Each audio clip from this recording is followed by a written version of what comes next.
Bom dia, segundo ano. Hoje nossa aula é sobre o filo Plateumintes. Então, o filo Plateumintes, ele recebe esse nome que ele vem do grego.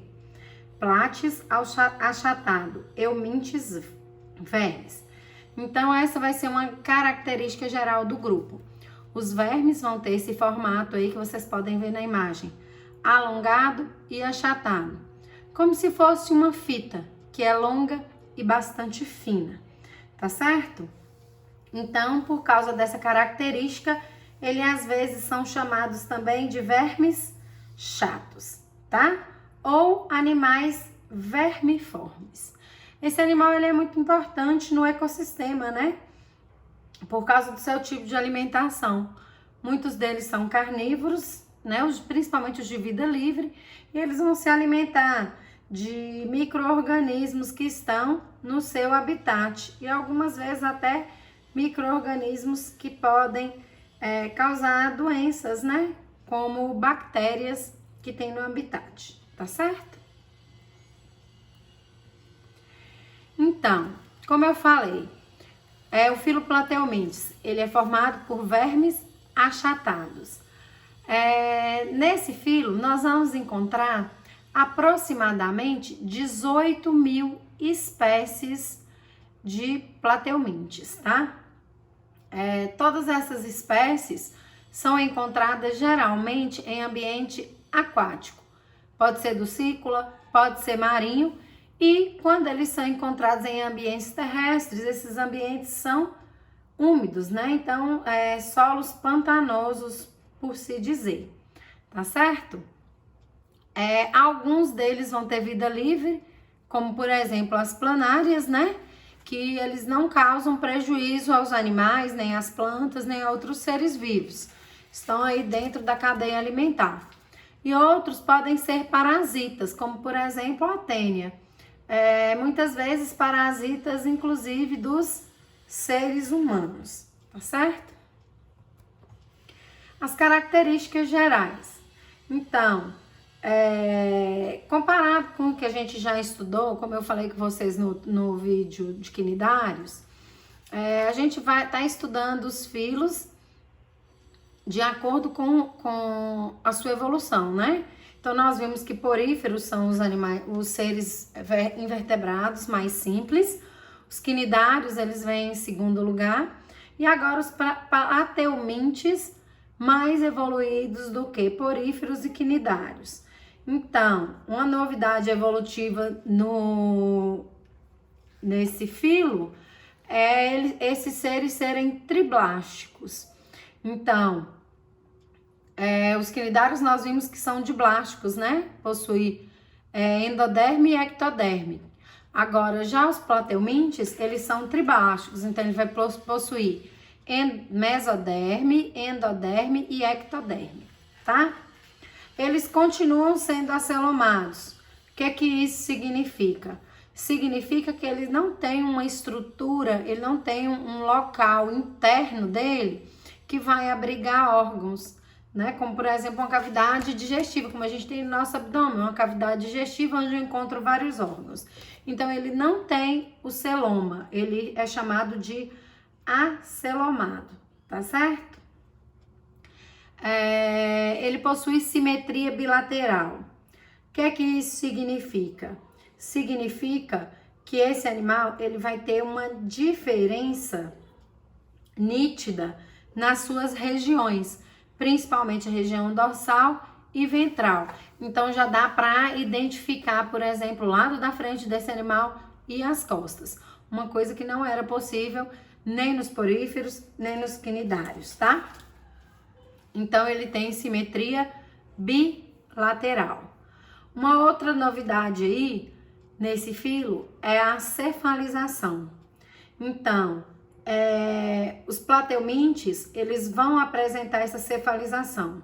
O que é isso? Eles vão ter um conjunto de órgãos sensoriais, como gânglios cerebroides ou cerebrais, né? E cordões nervosos. Então, esses gânglios cerebrais, eles vão estar reunidos na extremidade superior do corpo desse animal, tá? Como a gente pode ver aqui na imagem, ó. Os gânglios cerebroides, eles estão aqui organizados nessa parte superior, na extremidade superior do corpo. E desses gânglios cerebroides partem o que a gente chama de cordão nervoso. Esse cordão nervoso vai ligar o gânglio cerebroide com as outras partes do corpo desse animal. Então, essa é também uma novidade evolutiva nesse filo, tá? E eles vão ter também um sistema excretor, que a gente vai falar lá mais pela frente, como que ele vai funcionar. Mas também o sistema excretor é uma novidade, né? E ele vai ter como principal função eliminar o excesso de água, porque como eu falei, ele é aquático, né? Quando ele tá na terra, em terra úmida, então vai ser o excesso de água que entra no corpo dele, vai ser eliminado por esse sistema excretor. E junto com esse excesso de água, os resíduos do metabolismo também vão para fora do corpo, tá certo? Então, vamos falar das estruturas dos plateumintes. Para falar dessa estrutura, nós vamos ter que falar dessa organização do corpo dele, né? Então, primeiro, ele vai fazer troca gasosa? Vai. Ele vai fazer circulação de nutrientes, circulação para excreta? Vai. Só que, apesar dele fazer tudo isso, ele não vai apresentar um sistema respiratório e um sistema circulatório. Então, vou repetir. Eles fazem troca gasosa e eles vão fazer circulação no corpo deles de nutrientes e de excretas, por exemplo, para serem eliminadas ou absorvidas. Mas ele não tem um sistema nem respiratório e nem circulatório. E como que isso acontece? Isso acontece por processo de difusão e osmose, né? Então, no processo de difusão, relembrando lá o primeiro ano, a difusão simples é quando uma substância ela tende a ficar do lado de dentro ou do lado de fora, de acordo com o seu gradiente de concentração. E a osmose tem a ver com a água, é a passagem livre pelas membranas, né? Então, quando eu falo em osmose, é quando a água entra e sai de forma simples, sem gastar energia, sem precisar de uma proteína carreadora, sem nada, tá certo? Então, as trocas gasosas vão ser por difusão e pela epiderme. Então, o oxigênio tende a entrar, vai ter uma ajuda de uma proteína carreadora, que ele vai se ligar, e o gás carbônico a mesma coisa. Ele vai vai sair tudo pela superfície epidérmica, tá certo? E vamos lembrar aqui também que os plateumintes, eles não têm grandes proporções de corpo, seus corpos são pequenos, né? Então, a distância de uma parte para outra ela é muito pequena. E aí, facilita esse processo de troca gasosa por difusão, tá certo? Lembrando que a tênia, por exemplo, ela é um plateuminte que vive no nosso intestino, ela se fixa no nosso intestino. Então, é um ambiente que é pobre em oxigênio. Então, essa troca gasosa, muitas vezes, ela não necessita, ela vai fazer um processo de respiração anaeróbia, tá? E a circulação. Então, como eu falei, os nutrientes vão por difusão e osmose. Esses nutrientes vão circular por difusão e por osmose, né? Então, a água, que é um tipo de nutriente, ela vai ter entrada e saída livre das células e as moléculas maiores vão passar por difusão. Vão ter proteínas carreadoras que vão utilizar na entrada e na saída das células, tá certo? Mas não possui sistema respiratório e nem circulatório, tá certo? Agora sim, sistema digestório. Vai possuir um sistema digestório, portanto, esse sistema digestório, ele vai ser incompleto. Então, no caso dos plateumintes, vai ter a boca, vai ter uma faringe chamada de protátil, né? Vai ter o intestino e tudo, só que não vai ter ânus, tá? Não vai ter ânus. Então, A digestão vai iniciar no tubo digestório, que é uma digestão extracelular, que tem um papel como se fosse do estômago, que recebe ali o alimento, faz a digestão dele para depois mandar para as células, tá certo? Dentro das células, nós vamos ter os vacúolos digestivos, lá nas células do intestino. E esse vacúolo digestivo, ele tem função de fazer a digestão intracelular. Quer dizer, o que não foi digerido lá no tubo digestório, de forma extracelular, vai ser digerido dentro dessas células, dentro desses vacúolos digestivos das células do intestino, de forma intracelular, tá? E aí vai ter a distribuição desses nutrientes através das ramificações do intestino, tá certo? E o sistema excretor. O sistema excretor é formado por um conjunto de células chamadas células flama ou solenócitos, né? Como que essa excreção acontece? Então, essas células flama, esse solenócitos, ele está espalhado ao redor do corpo das planárias, como a gente pode ver aqui, ó. Talvez aí no vídeo não fica muito nítido, mas aqui ao redor de todo o corpo da planária, eu tenho as células flama. E nessas células flama, elas vão estar ligadas aos canalículos, né? Uns canais bem fininhos, e que na extremidade desses canais tem o que a gente chama de poros excretores. O que esses poros excretores fazem? Eles excretam os resíduos, né, do corpo desses plateumintes para o meio externo. Como que isso acontece? Algumas dessas células vão ter cílios e esses cílios vão bater. Lembra que eu falei que eles vão estar no meio aquoso? Então, o fluxo de água no metabolismo desse animal, ele é bastante intenso. Então, essa água vai saindo e vai saindo junto com ela essas excretas por esses canalículos, tá certo?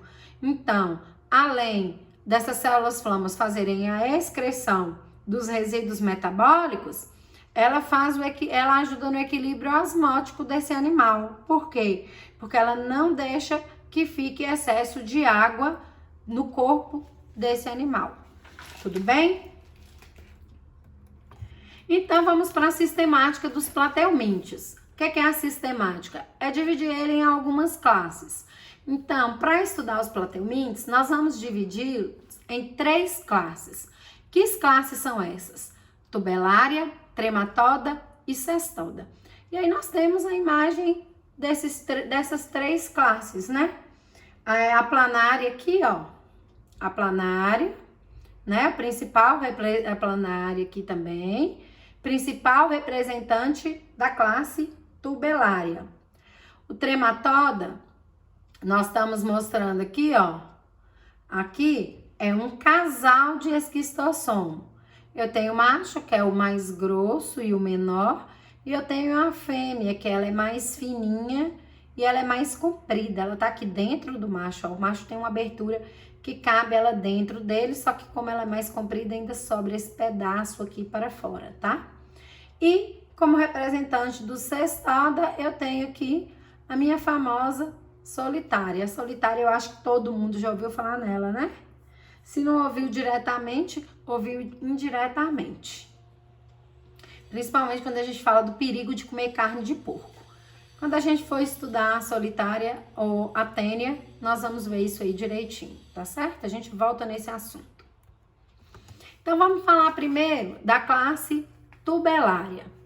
O principal exemplar dessa classe, como eu falei, é a planária, né? A classe tubelária recebe esse nome que vem do latim tubelae, que significa turbilhão, área, atividade. Então, como eu já falei antes, esses seres eles são adaptados à vida livre. Na classe tubelária a gente não vai encontrar parasita não, tá certo? Então, geralmente a maioria tem vida livre. Uma vida livre em meio aquoso, né? Então, nós vamos encontrar esses seres em água doce, como rios e lagos, nos mares de água salgada, oceanos, né? E como eu também já falei, no solo de terra úmida, tá certo? Esses pequenos vermes, eles medem em torno de 1 centímetro, chegando a 10 centímetros de comprimento, tá? Eles são monóicos, ou seja, cada indivíduo vai apresentar ambos sistemas reprodutores, tanto masculino como feminino. São capazes de produzir gametas masculinos e femininos, tá? E eles possuem ocelos. Ocelos, eles são parecidos com olhos, mas eles não enxergam nitidamente. Eles não enxergam a raiz, um peixe, uma flor.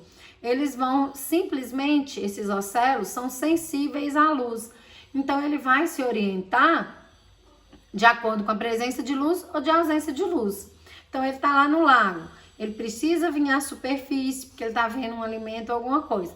Então ele vai se orientar através da luz. Então os ocelos, eles percebem essa luz e eles vão nadar em direção à luz. Se eles sentem algum perigo, eles querem se esconder, eles vão ao contrário, em direção onde não tem luz, tá?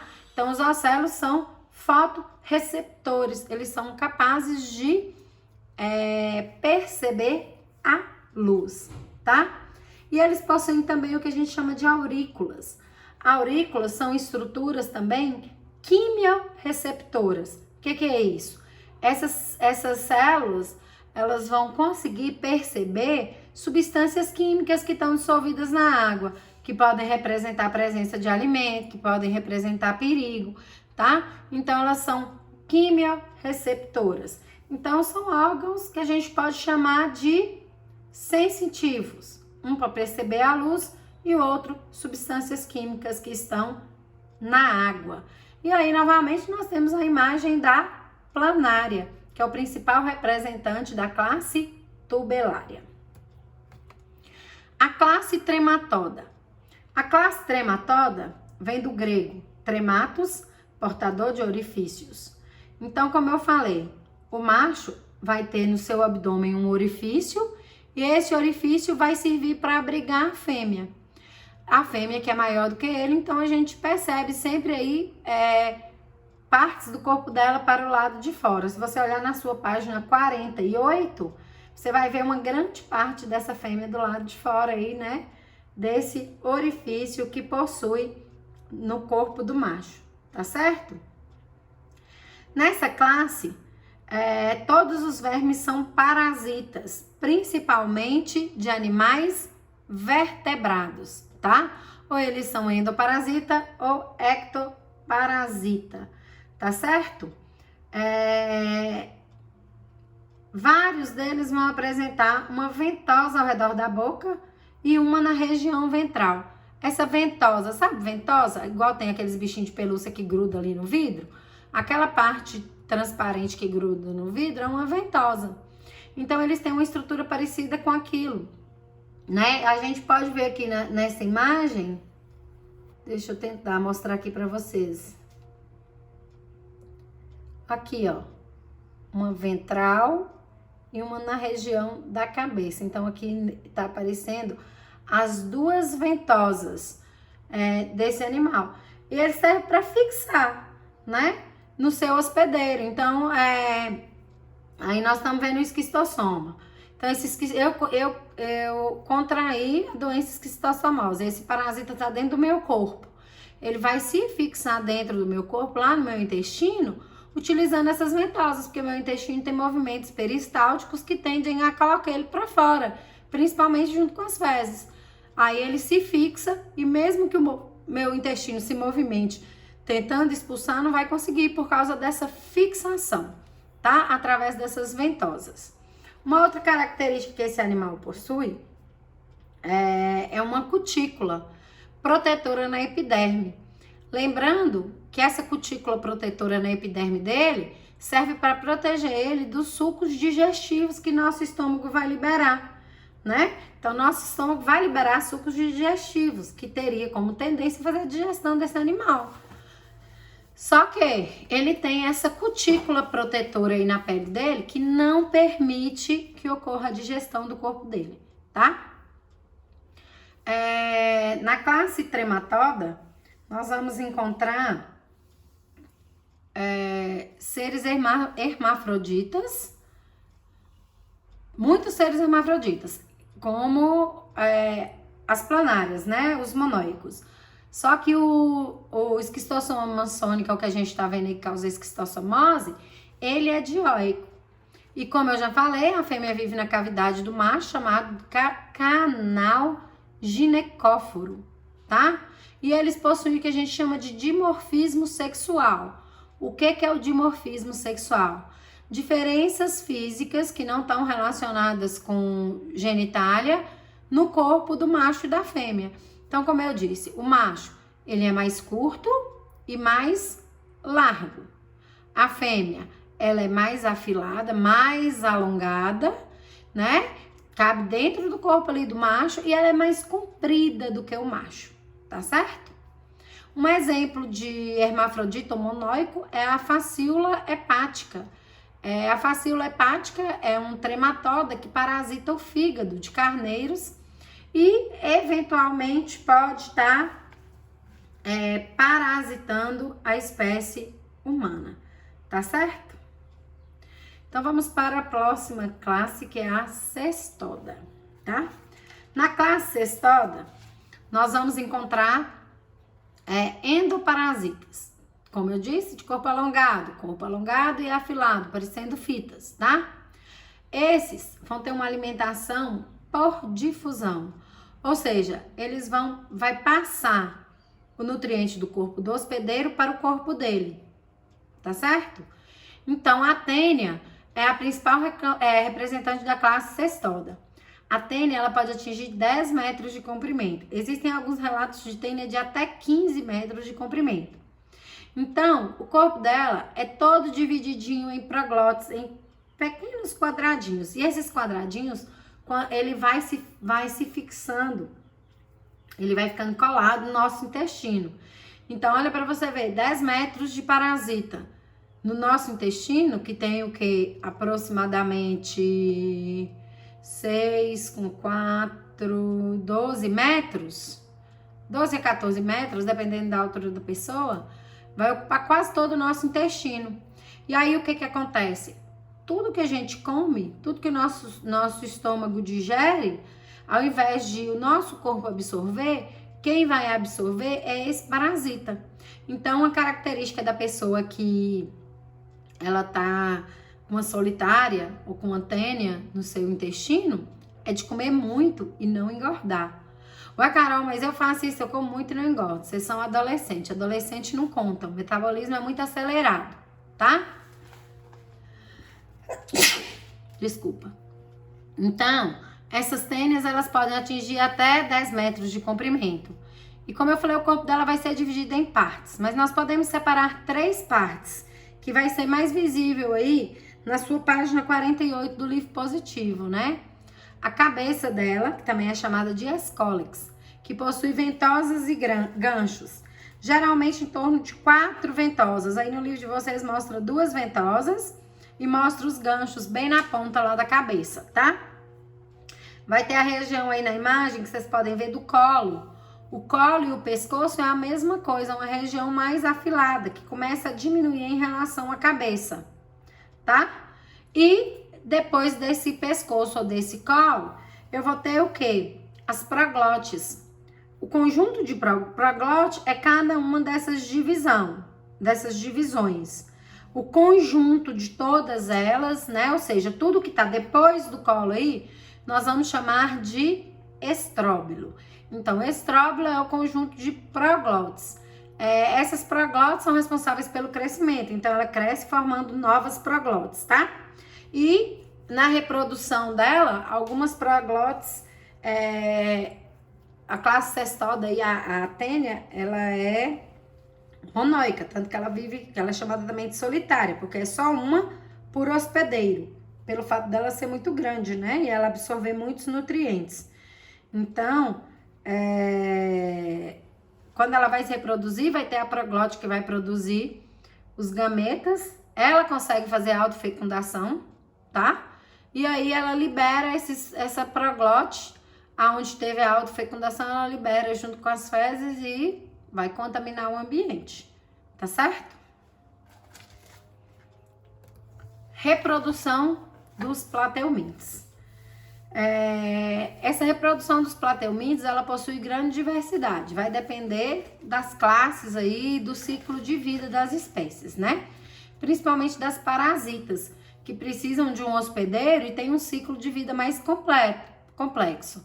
Então, principalmente em relação a esses parasitas com hospedeiro, pode ter uma alternância de fases, né? De reprodução sexuada e fase assexuada. Mas a maioria das espécies é monóica, como as planárias, né? As facíolas e as tênias. No entanto, como eu já falei, existem algumas que são dioicas, como os esquistossomos.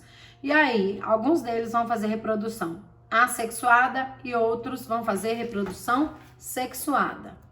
A reprodução assexuada. Então, novamente eu vou utilizar como exemplo as planárias, tá? Uma das formas delas fazerem a reprodução assexuada e até de outros plateumintes é através da laceração. O que é a laceração? É uma fisão transversal do corpo, como a gente pode ver aqui, ó, nessa imagem aqui, ó, tá vendo? Ela está se lacerando, ela está se dividindo. Cada uma dessas partes vai formar uma nova planária, tá? Então, esse animal, esse ser, ele tem um alto poder de regeneração, tá certo? Como que a planária faz isso? A planária, ela também vai ter ventosas para se fixar nos locais. Então, muitas vezes, ela fixa essa ventosa no local e começa, digamos assim, a se movimentar no sentido contrário, tá? E aí, quando ela começa a se movimentar no sentido contrário, ocorre essa laceração aí, tá? Por um acidente, teve um corte na planária. Se eu dividir a planária ao meio, ela vai se regenerar, ela tem um alto poder de regeneração, tá? Se eu dividir ela em até 4, 5 pedaços, ela vai conseguir se regenerar e ela vai dar origem a outro animal inteiro. Cada uma das partezinhas dela, como a gente pode ver aqui, ó. Aqui nós dividimos uma planária em 3. Nós dividimos uma planária em 3, ó. A parte superior, a parte do meio, a parte inferior do corpo dela. Cada uma dessas partes deu origem ao restante, ó. Tá vendo? Então, ela tem um alto poder de regeneração.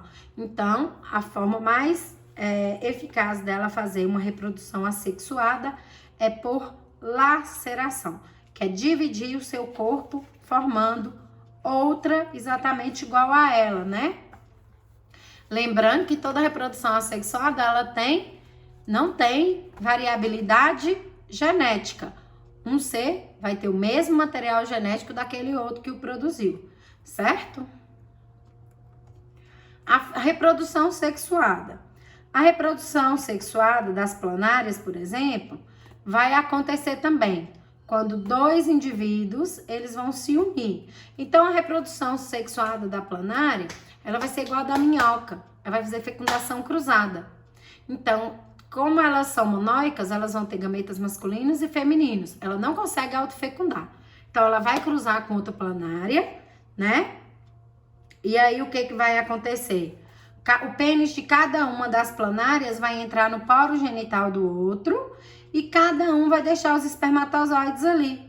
E cada um daqueles espermatozoides vão fecundar os óvulos daquela planária. Então, as duas vão ter seus óvulos fecundados, tá?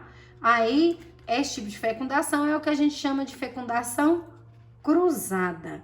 Cruzada e interna, porque tem introdução do pênis no poro genital, tá? Autofecundação, como eu falei, é a tênia. A tênia, ela consegue fazer essa autofecundação. Ela é monóica, só que ela vive solitária dentro do intestino do seu hospedeiro. Então, ela só tem uma forma de cruzar, quando ela consegue fazer essa autofecundação. Também não tem variabilidade genética, né? Então, a tênia, ela vai produzir gameta masculino, gameta feminino e ela consegue fazer essa autofecundação. Quando ocorre essa autofecundação, a proglote que ocorreu essa autofecundação, ela é liberada junto com as fezes e vai contaminar o solo onde essas fezes cair, a água onde essas fezes cair, e é através desse solo contaminado, dessa água contaminada, que a gente consegue pegar essa parasitose, tá certo? E por último, na reprodução sexuada, nós vamos ter também a fecundação interna, que é o esquistossomo que faz, né? Então, nós vimos que o esquistossomo, eu tenho a fêmea e tenho o macho, certo? E aí, como eles têm sexos separados, eles vão fazer a fecundação interna, onde o macho vai depositar os gametas masculinos no corpo da fêmea, né?